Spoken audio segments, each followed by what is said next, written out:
இரவு 12 மணி. அமைதி முழுக்க அந்த வீட்டை மூடியிருந்தது. அருண் தனியாக பழைய ஒரு கண்ணாடி முன்னாடி உட்கார்ந்திருந்தான்.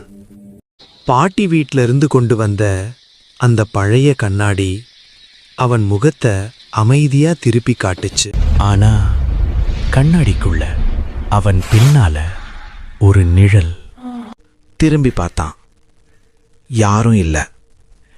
இல்லூஷன் தானு அவனே அவனை சமாதானப்படுத்திக்கிட்டான். மறுபடியும் கண்ணாடி. இந்த தடவை அது அவன் முகம் இல்ல, அது வேற ஏதோ.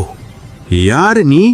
திடீர்னு கண்ணாடியிலிருந்து ஒரு குளிர்ந்த கை அவன் கழுத்தை பிடிச்சது.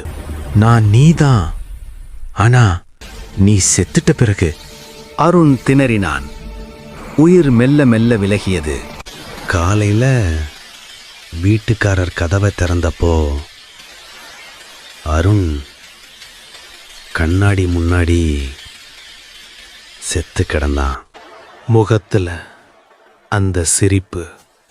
கண்ணாடி உடைஞ்சிருந்தாலும் அவன் பிரதிபலிப்பு இன்னும் சிரிச்சுக்கிட்டே இருந்தது.